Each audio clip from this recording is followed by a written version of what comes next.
Alrighty, so we're going live. Thanks for joining. And today we're going to talk about verbal stimming a little bit because we've got a few comments from YouTube or a few comments from Facebook DMs and emails and so on. And I just wanted to address what my stance is about verbal stimming.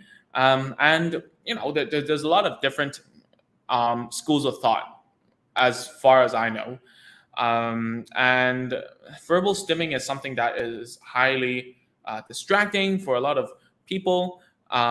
Me as well. If a child just verbal stims for the whole session, it'll be very difficult for me to do any work, right? So, what is verbal stimming? So basically, stimming is short form for self stimulation. Actually, no, that's not the right word. It's self stimulatory behavior, right? So anything that makes a child or a person for that matter want it's just for entertainment purposes. They keep on saying the same thing or doing the same things over and over again just to make themselves feel grounded sensory wise, or just for not education entertainment purposes, right? So verbal stimulation, verbal stim is when a child or a person uses the same words over and over again, or maybe phrases, and it might not be socially acceptable at that time.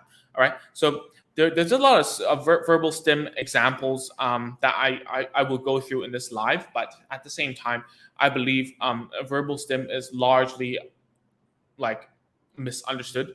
And the reason why I say this is because verbal stim happens to everyone, and for this matter, I really believe verbal stim should be allowed. We shouldn't try to stop them unless it is largely socially unacceptable to keep on going. And when it's socially unacceptable to keep on verbal stimming, we have to teach them when and how, and give them an outlet for their sensory needs. Okay, so in a video on YouTube, we talked about echolalia. Echolalia doesn't automatically mean verbal stimming. All right, verbal stimming is, it can come in a lot of different forms. It might be words, it might be non-words, but the one we're talking about here is a little bit more that is disruptive to social interactions, right? So, for instance, if I have a child coming in for therapy and they start going, that kind of stuff, and I had a client or a student before, if I told him to do something, he would just verbal stim right above my voice so that he couldn't hear anything. And that's avoidance behavior as well, right? So there's a lot of different functions for verbal stim. And it just, it really depends on what they're verbal stimming about. Some, it's just nonsense syllables, what we call totally, they don't have a what's that called? They don't have a context for what they stim about. The child I just talked about who stims right above my volume goes woody woody woody, right? There's no reason. There's no exact meaning to their speech. It's just for stimming purposes, and maybe just to don't want to listen to us, and then that happens as well. So verbal stim happens in a few instances, as I believe. Number one is when they want to escape from a certain situation and they don't want to listen to you, and it's a type of escapism. Okay, the second is more of that they are stressed out and they want to calm themselves down, right? And I don't know if you guys watched what's that called, a Korean drama called Move to Heaven or something, and then they have a actor acting as an autistic man or boy for that matter, and every time when he gets into a rut, when he gets into a stressful situation, he will start reciting something that he knows just to calm himself down, which is very true. I have students who start singing A, B, C, D, E, F, G when they're stressed out. I have a kid who, whenever I tell him to do something that's hard for him, he will say ah, ee, oo, eh, oh, like that. This is just because from the very beginning when he started what's that called, ABA speech therapy, they always train ah, ee, oo, eh, oh and stuff, right? So that is something that you have to understand. There might be a function, there might be not. And the third function for verbal stim is basically just for stimming purposes, right? And that's totally fine. We all stim, and that is my stance on stimming. I believe that it's fine as long as it's not totally very disruptive to the whole situation. I'm totally fine with that. You stim all you want, as long as you are not disrupting my teaching, right? Or or anything. If it's I'm talking to him and he studies stims, right? I'm saying, hey, how are you doing? And he goes, whoa, whoa, whoa, whoa, whoa, like that. Then that's not cool. That's not the correct way of responding to me. Okay? So Fiza says, or Feza, I don't know which one. If it says good, I have no idea. Like, what does it mean? I don't know. You have to analyze the situation. How would I know? It's up to you to think about it. So I've already told you like 3 of the functions that verbal stim might come into. Okay, and maybe that's not even verbal stim for your son. I have no idea. Okay, so it is difficult to know. I mean, the best way is to get a specialist. I know it's difficult around the world, especially people who watch this video, who search for speech therapy or ABA or stuff on the internet. It means that you're not confident with having you're not confident with your local professions or professionals or whatever, right? So basically, to know what they mean, you have to observe them like really intentfully. You gotta see what's going on, so on and so forth, right? And then you need to think about, okay, so what are they trying to do? Are they trying to entertain themselves? Are they trying to get out of a situation, or are they trying to soothe themselves and make them feel better? All right. So verbal stim, just like any stim in the world, there are specific functions for it, and most of all is for entertaining or soothing purposes, right? So when you see that, what do? You give them, you give that child or that person enough space to know, to understand that it's okay to stim. That's totally okay. If you block their stimming, it means that you are taking away their rights, their human rights, right? And just because we as like nowadays we got to be politically correct, right? And children on the spectrum or people on the spectrum, they are, they function differently from us. So if we try to put our rules on them, which is, I mean, that's fair enough. I mean, we are the majority, and people on the spectrum, like autistic people, they will have to learn how to talk to us, learn with us, and so on. And we have to teach them when it's not appropriate to do so. And that comes much later on, okay? Much later on. We cannot teach a 2 or 3 year old or even a 4 or 5 year old child to know when to stim, when not to, because that's very difficult. But if we tell them, don't stim, stop it, that's not good enough as well. All right, so what do we do when this happens? Right? So we need to wait for them to be able to understand what is socially acceptable or not, which probably is around like primary school or secondary school. But what about this verbal stimming now? The best way to deal with it is actually to reward them and label it when they're not verbal stimming, right? When they're being quiet, you can say good girl or good boy, nice, you're staying quiet, and you give them something. Okay, this will take a long time, and it's a very, like, you need to be committed about it. All right, and you need to remember, rewards always work better than punishment or whatever you're using. Okay, rewards always do better. Okay, so it's a Chinese name, so I guess it's Hui Lin or Wai Lam. I don't know which one you're Cantonese or Mandarin. So she says, "Hi, how about verbal stim until voice crack?" Well, it depends on the age of your child. If your child is like younger and don't understand whatever you're saying, it's very difficult to tell them to stop. You can only reward them when you can only reward them when he stops, right? That's the thing. If he voice crack, then like find something that they can that's more appropriate, like singing or something that they can channel their energy towards, right? That's number one. Number two is to teach communication. We talk about this a lot in Agents of Speech, right? communication is something that it doesn't matter if they like how many words they have or whatever. They need to know how to use it with you, right? And that comes down to the very first step is to use rewards. Let them know that by using words they can request for things from you, right? And my cat just agreed with me just now.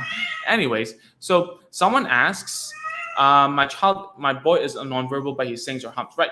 Go watch the live from the previous week. We just talked about that. Totally, just if this is something that you're having problems with, watch the video, watch the live from last week, from the previous week. Okay.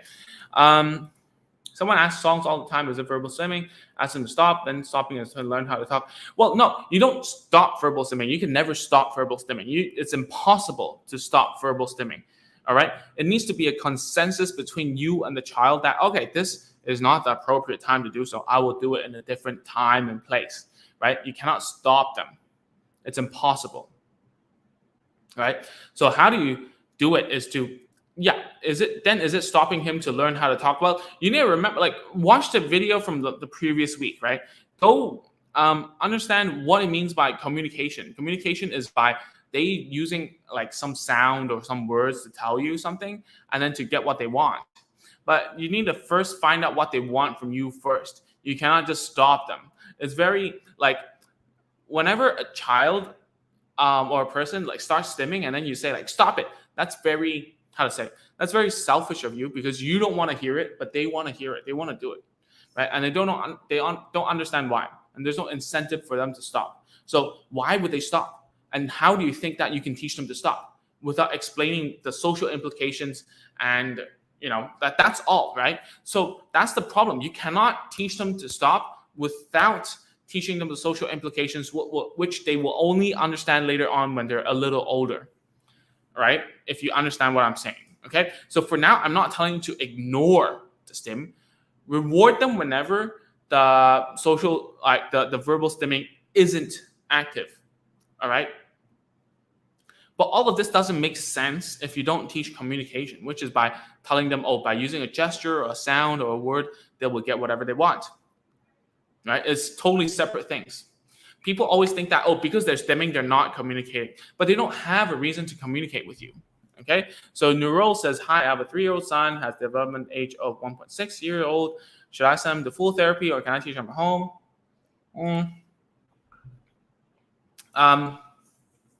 Well, it's the best that you can send him to full therapy, right, Nurul? Sorry, I'm pronouncing your name wrong, probably Nurul, I'm guessing. And, if you can and you have the energy to teach him at home after work at night, then do so, If you send him to a daycare, he's not going to get professional help. You know what I'm saying, right? So, for now, if you can, send him to full therapy. If that's something that you can afford to do. Okay? All right. So, guys, remember, verbal stimming is not something that is bad. It's something that children who use it, they need it. They need it in their lives. And if you don't let them have it, they will find other ways to do it, or they just don't listen to you, right? That's something you have to understand too. Is it addiction? No, it's not an addiction. It's like a sensory need for some children. All right. So you have to understand that before you move forward. By stopping them, it doesn't change anything. Rather, you should, I'm not telling you to ignore it, but whenever they're not talking, reward them. Number one, they're not stimming, reward them. Tell them, good job. You're staying quiet. That's good. That's what I want. Here's your reward, right? That's number one. Okay. Sorry, the camera is focusing on this thing, but it's not on my face. Oh, there we go. It's much better. Anyways, so you see, if you talk to adults who are autistic, they will tell you, oh yeah, I do verbal stim. That's something that I do, and I would appreciate it if people let me do it, right? And it's totally fine if a child or whatever does it, as long as it's socially acceptable and they do it at home or whatever when you're not talking to people. All right. And I know for a fact, everyone stims in a certain way, whether it's verbal or another way. Right. So if you walk on the streets in Hong Kong, where I'm from, or on the MTR or something, someone's listening to like some songs, they start like singing by themselves, like that I would consider as verbal stimming as well. What am I going to do? Go up to them, tap them and say, hey man, that's not appropriate. Stop singing to yourself, right? It's not disturbing me. It just looks kind of weird, right? And as long as they're not shy, do whatever they want, right? So you need to have that understanding with your child, okay? If they're stimming, then so be it. Exactly. That's at least that's what I think. I'm not going to go there and stop them or whatever. You have to remember and respect that this is a need. Okay? So we cannot use our like typical neurotypical brains to think about, oh, well, what do ASD children or people think? How do autistic people think? It's nearly impossible. So we respect them. We let them understand. When they grow older, we tell them that, hey, man, this is not how the rules of society works. You got to do this, that, and this, right? You cannot you cannot verbal stim at these times because people will find it strange, so on and so forth. And you cannot do this and that because it will hinder your communication. And if you hinder your communication, that means people won't understand you well enough. And if people don't understand you well enough, it leads to different things. Like people won't like you in the workforce, whatever. And this is a lot older when they are around, like, I don't know, at least 15 or 16, when they understand why and how to socially interact. Okay? So hopefully you guys know more about verbal stim. And verbal stim is very important in any therapy context, right? So it's important that we don't stop them. It's important that we understand it's a need. And it's important that we respect. If they want to do it, then so be it. But at the same time, we're going to reward them and give them a lot of love when they don't verbal stim. That's the way that we would do it if we cannot explain to the child, if they're too young to know why they shouldn't verbal stim, right? And it's the same as a lot of different stims, like flapping hands, whatever, and to be a little more sensitive, right? Once a child hits puberty and they cannot control their sexual impulses, a lot of times at their age, if they don't understand what's going on, they will start doing things that are not socially appropriate in public, okay? And how do we do that? Well, we give them a place and time to do so. Even us neurotypical people, quote unquote normal people, we also need that time, okay? Not trying to be disgusting or vulgar or anything, but we do need that time, that personal space to do what we need to do. And if you think about it in that way, then you have to understand that it's a sensory need, and they use it to soothe themselves, to calm themselves down. If we don't let them and give it to them and don't provide a replacement behavior, that becomes very hard, okay? And behavior, a habit, is hard to break. Okay, there's a saying in Chinese, don't know if you guys are Chinese or not, dynasties change, right? Times change, but the behaviors and their primal instincts, basic instincts, is difficult to remove. So when a child has that kind of thing built and embedded within them, it's very difficult for you to change it. Okay, the only way we can do it is to reward them even more when they don't do it. Okay, it's totally fine to verbal stim.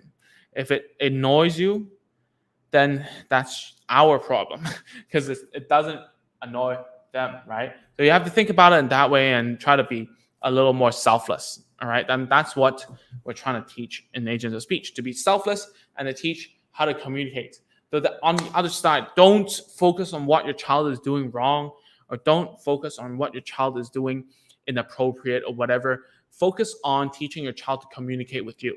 Okay, what can you give your child? Can you teach them to use gestures to talk to you? Can you teach them how to play a new toy, right?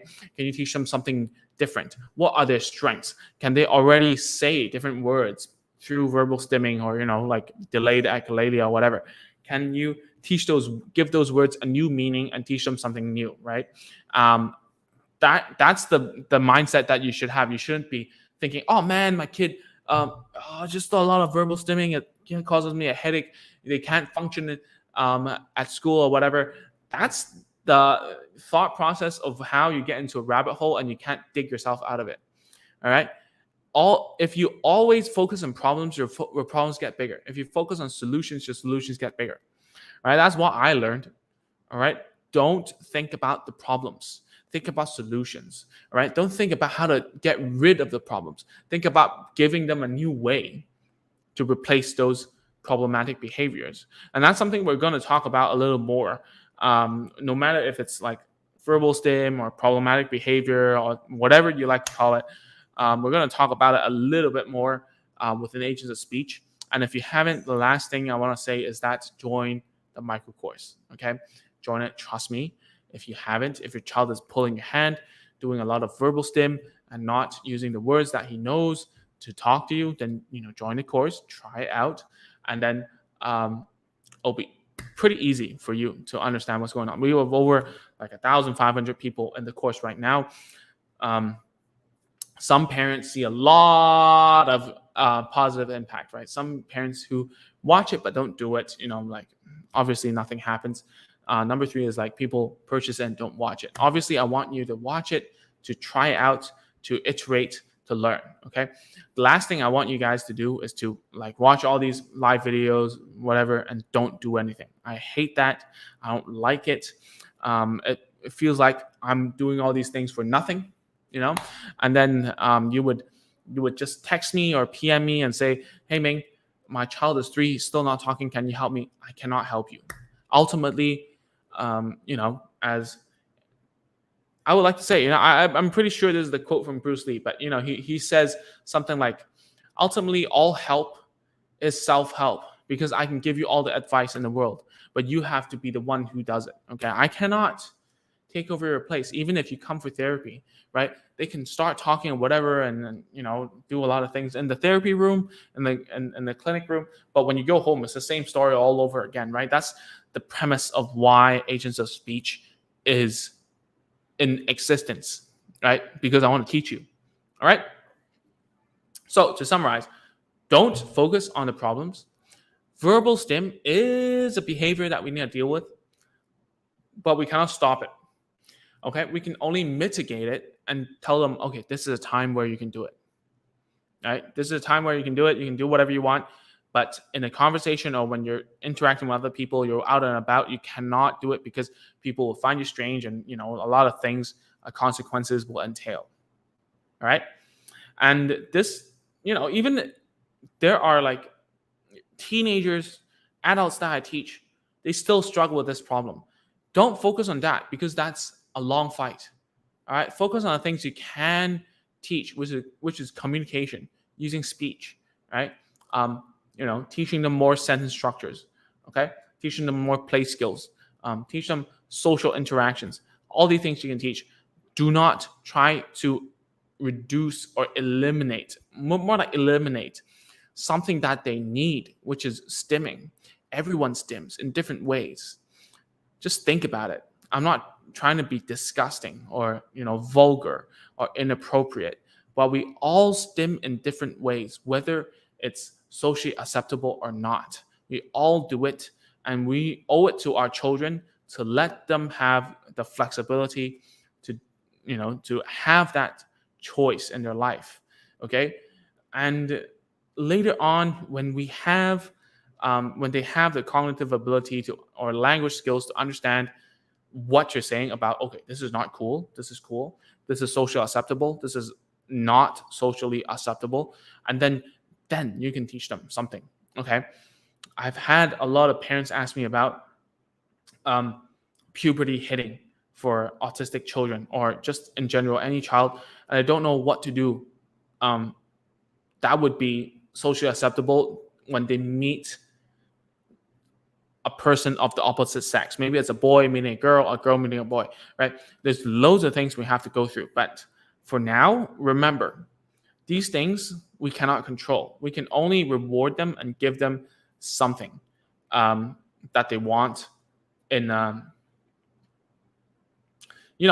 only reward them whenever the behavior doesn't happen. That's the best way ever. Okay. All right. So this is the end of me talking about verbal stim. If you have any questions, I'm just going to stay for a few minutes just to answer them. All right. So Shushu says, hi, how about his lining up? God, Shushu, I mean, like, it's very difficult for me to say, like, it's, this kind of question you just throw at me is very difficult. I would say that you need your child to go through group therapy for a therapist, a good therapist, to look and teach how to line up, because that's not something you can simulate at home because you don't have enough children, right?